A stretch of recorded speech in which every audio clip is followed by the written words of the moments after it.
Greetings and blessings, everyone. This is James Thomas from F&Q Spiritual Blue Star Group, along with Chris Marshall, and this is the Seeking Spirit podcast. Do apologize, we've been on hiatus for a little bit, but we have had a special request that I'd like to read out to you. This is from listener Tim Coleman. Dear sir, could you maybe record a video, have a discussion of what channeling is, especially the aspect of what it is one is channeling, how to identify if one's higher self or another entity, how does one surrender to allowing trust?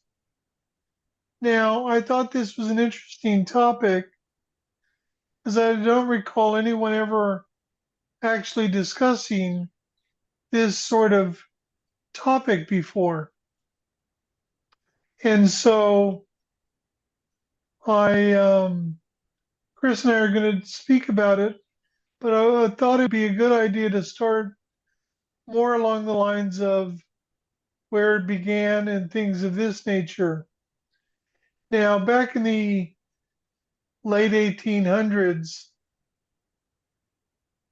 spiritualism became a big thing in England, and mediumship really started flowing.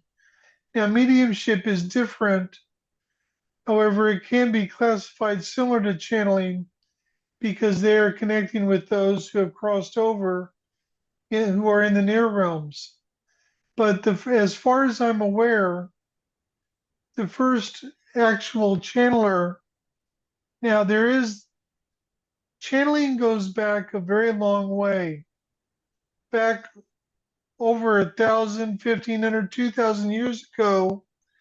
There was someone, there was what was known as the oracle. They had oracles in ancient Greece, and these oracles were channelers, and they would channel through information for people who would come for their interaction. Now, these priestesses or channelers generally were always women, and so that's the first known, as far as I'm aware, of channeling. But now, if we go to modern days, then the first channeler that I'm aware of is Edgar Casey, who is known as the Sleeping Prophet. Now, he was a trance channeler. He would go to a trance where he would be completely unaware of the interaction going on between who he was channeling and the interactions between them and whoever was there receiving the channelings. Now, strangely enough, at one particular point, Edgar Casey was a very religious man. He was from Georgia, but he was a very religious man, and he had certain reservations of channeling, although back then they didn't call it channeling. And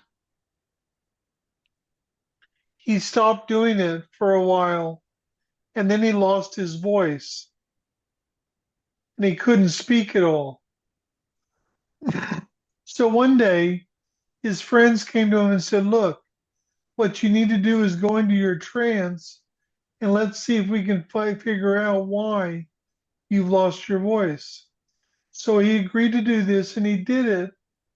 And the being that came through said that Edgar Casey had lost his voice because he wasn't doing what he was meant to be doing, which was channeling. Ever sound familiar there, Chris? Yeah.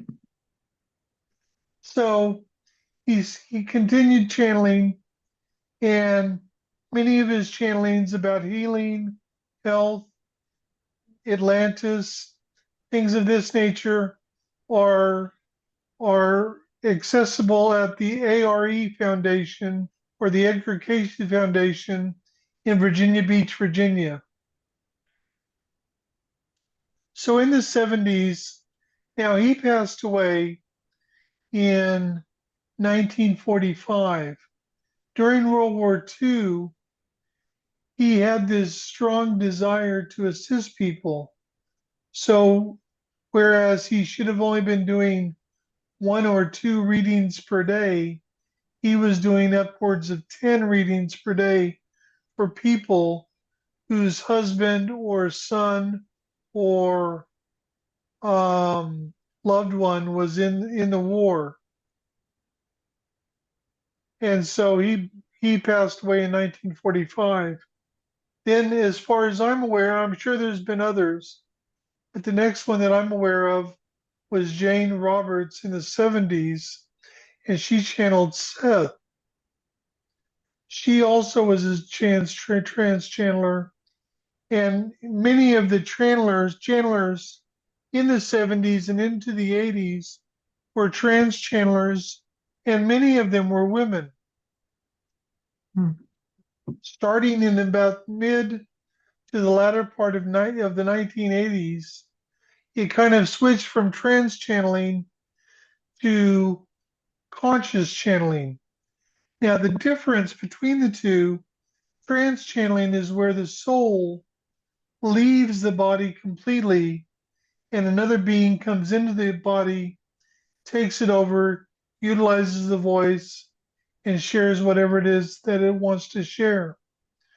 Whereas conscious channeling is more of a union between the channeler and the being coming through. Opening the channel. Can you hear me? Let me switch.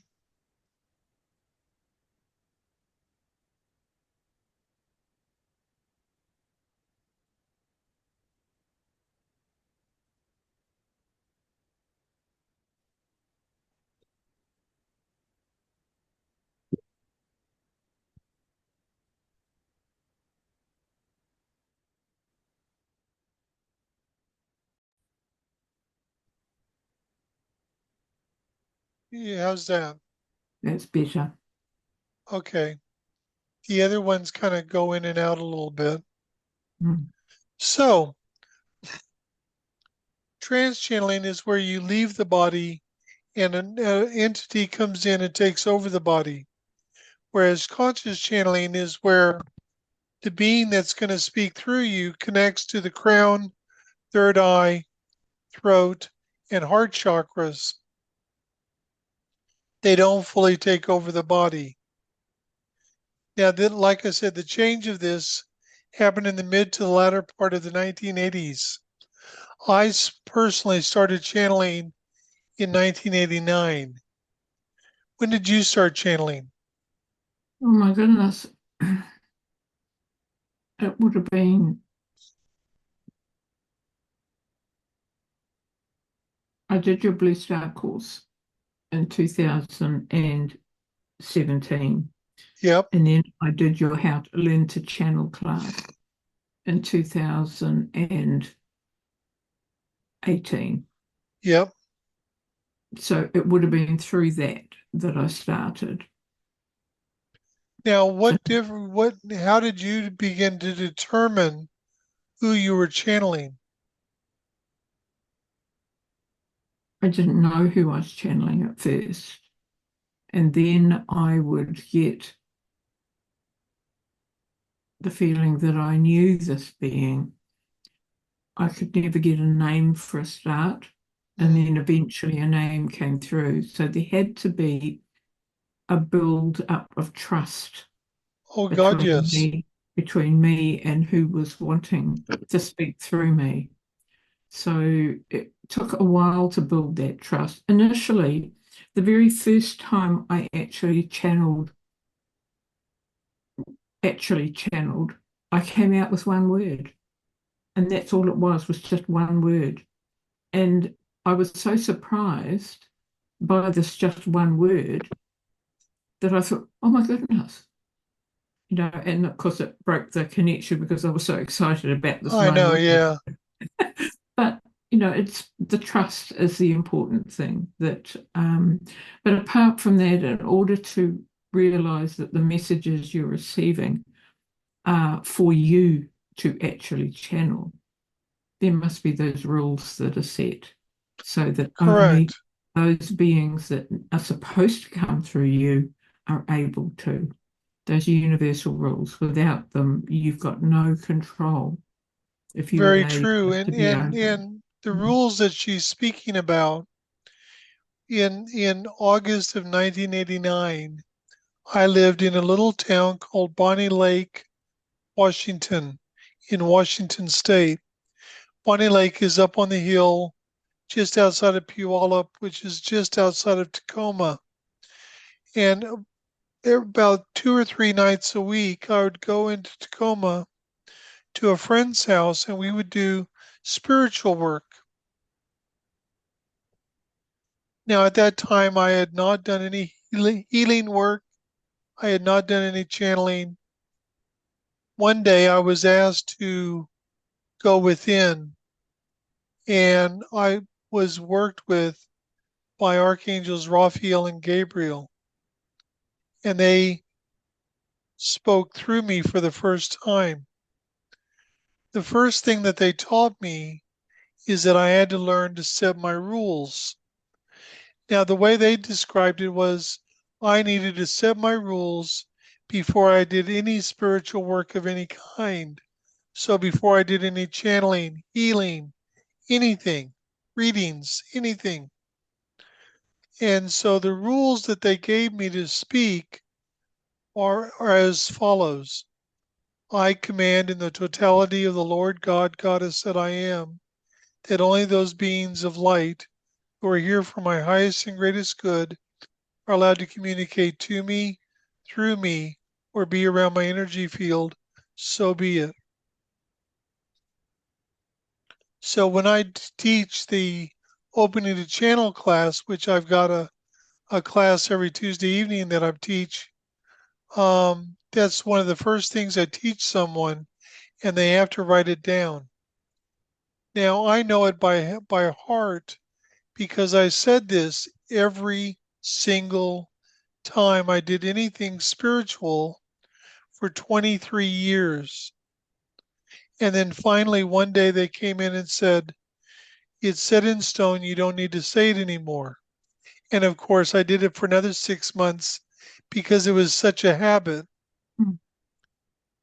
Now, I have assisted my wife to channel, I have assisted many different people to channel. The purpose of it isn't to become a channeling teacher or something like that. It's innate to enable an individual to connect to those beings who are here to assist them. And probably one of the best examples of this, I would say, is Heather. Mm. Yeah, she did my course as well. She became a channeler.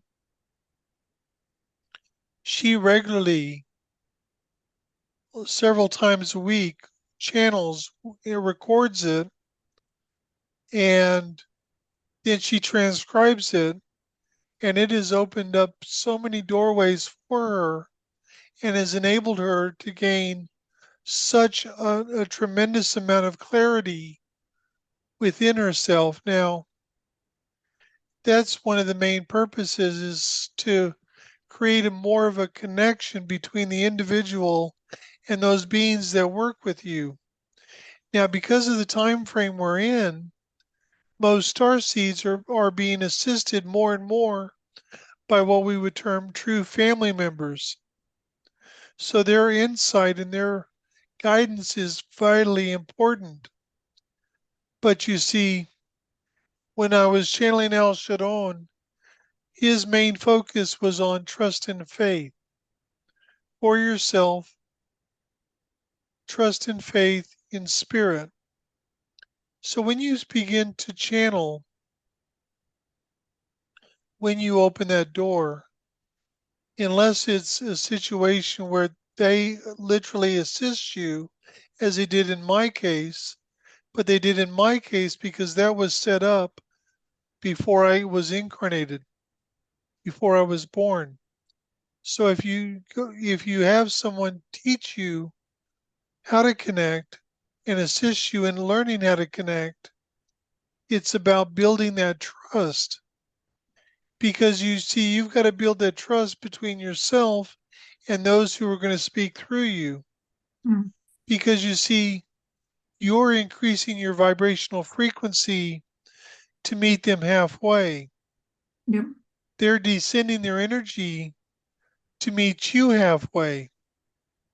Now, the other thing to remember with channeling is that they utilize your mm, mind, your words, your experiences. mm, I know that, and they like to talk about you as well. How many times, Chris? Because you hear me channel a lot, mm, and how many times do they speak about me? quite a bit. Mm, What I've experienced, what I've gone through, mm, analogies on stuff like that based on my life. They will utilize your words, your experiences, things of this nature. Your filter, which is in your brain, is what they have to work through. So if you are focused, hyper focused in believing something, they have to work with that. mm, So that's why when you have someone who is hyper focused on the fact that, say, all star seeds are going to ascend, they have to work. If they also channel, they have to work with that. But if you really listen to the messages, they will utilize it, but it's not part of the actual message. mm. What is the, what would you say is the biggest difference in your life from your experiences in channeling? I'm far more centered than I used to be. Um, I don't jump as quickly as I used to. And by that I mean I have allowed myself time now. I've made the time now to actually feel my way through things. I don't I don't use emotion as much.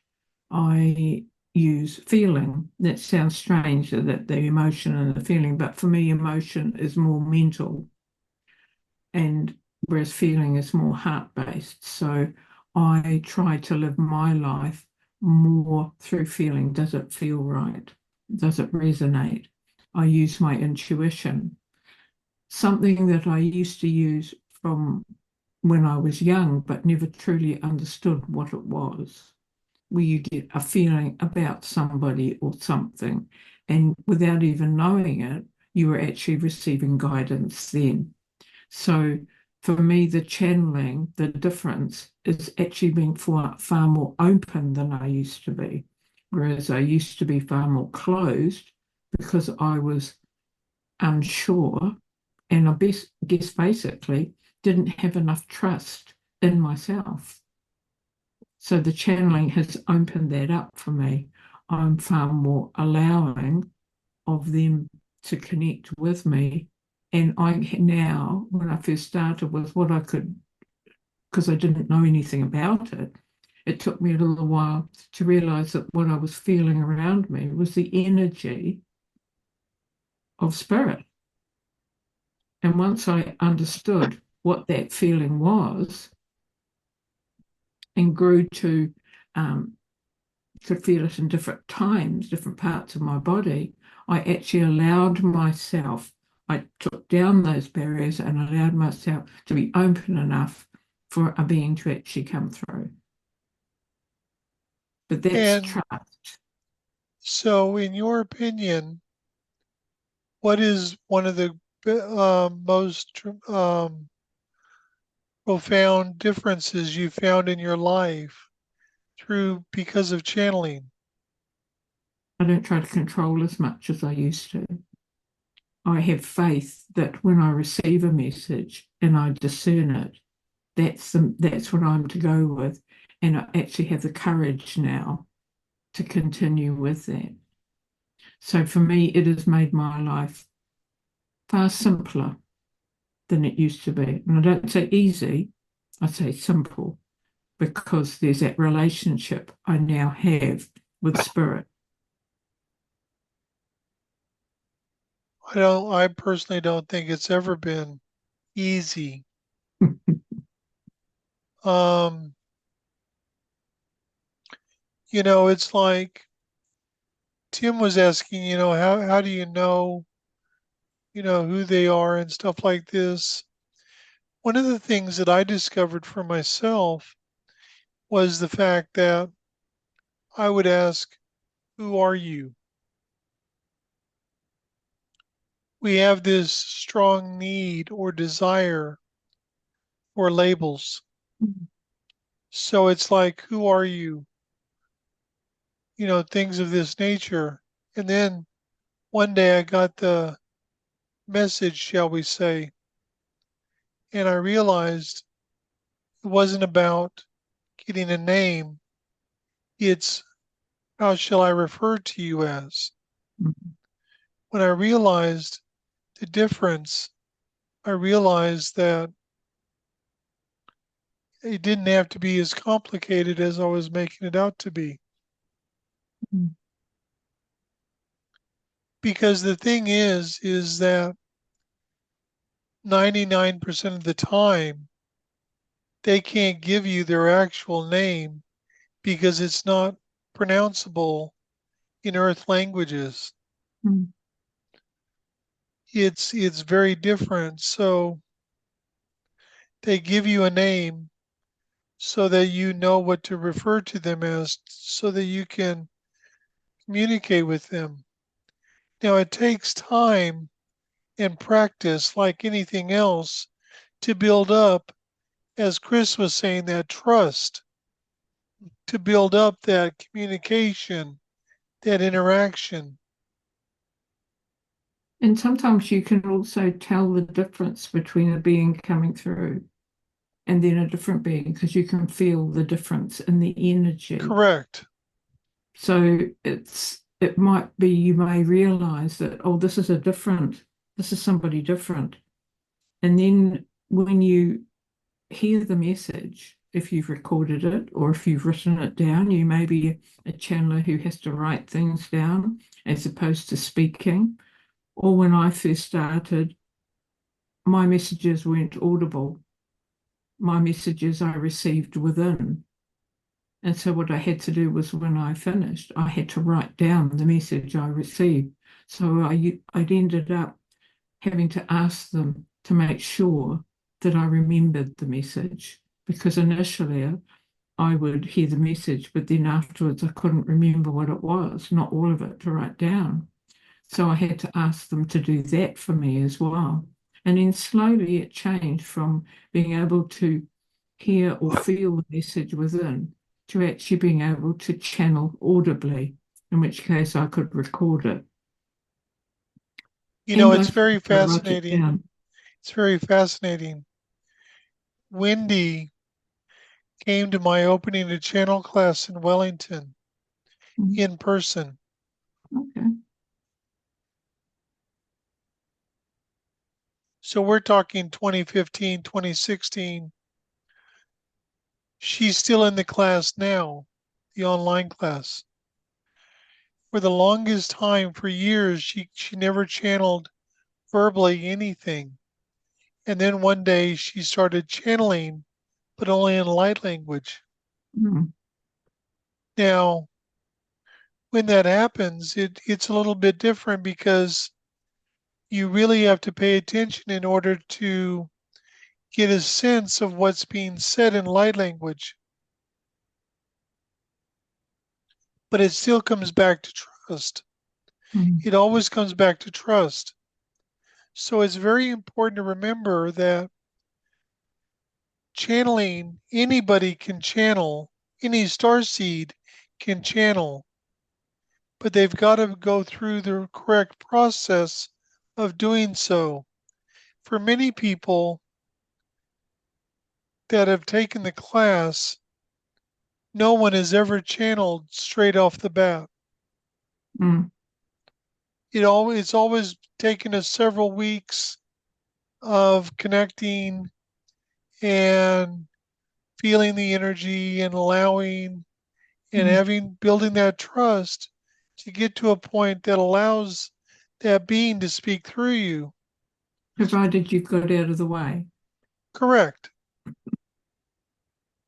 For my wife, when she channels, she has a very cushy chair and her footrest that she sits in.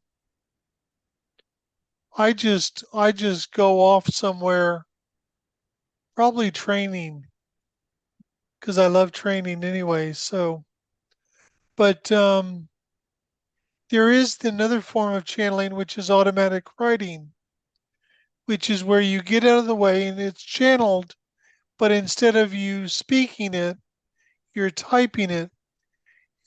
I'll give you an example of automatic writing. If you're a touch typist, Mm. you sit at your computer, type whatever question you want, open up Word, type whatever question you want, then breathe deeply 3 times through your nose, out of your mouth. Really center and balance yourself in your heart. And then whatever comes to you, just type. It may not even make sense, but just type. Don't try and watch it. Don't try and read it as you go. Just type and allow it. When it's done, you'll know and you'll stop. And then go back, read the question again, and then read the answer. Mm. Through automatic writing, I've published 2 books, and I'm currently working on a new book on Phineas. And there's the final incarnation, which was originally published in 2007, and there is a book called Gideon, James Thomas, and they are available on um, Amazon. Mm. Now, if you're interested in learning how to channel, feel free to contact me on fnqsg7@gmail.com and make your inquiry. If we had a lot of people, I would be happy to set up a second class. Um, at one time, I was running 3 or 4 classes a week, Mm, I know. Mm. and then I had my stroke and everything got put on a shelf. But it's all happening the way it needs to happen. Mm.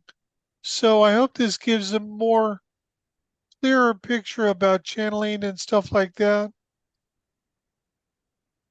As long as you set your rules, Mm. then you should be fine. But it's also about learning how to connect things of this nature. Most people no longer do trance channeling. You may have the rare one, but 99% of the channelers today are conscious channelers. So, anything else you'd like to add, Chris? I just think that it's important to, if you begin the process, to do it each day, even if it's only for a short period. It's that centering and going within so that you can feel the energies around you because they're there all the time. Correct. And it's a matter of just stepping aside to allow them, but having that trust enough that you don't have to control everything in that relationship with them. Correct. Because at the end of the day, the beings that connect with us, that speak through us, they are there to assist us in this journey. Yeah. And with that, much love and many blessings to everyone. If there's anything that we can do for you moving forward, please don't hesitate to let us know. I do offer personal channeled sessions, readings. We offer a wide variety. Chris will be much more active with our group in the near future when she moves over to Cairns. So much love and many blessings to everyone. Have a great day. Bye bye. Bye. Thank you.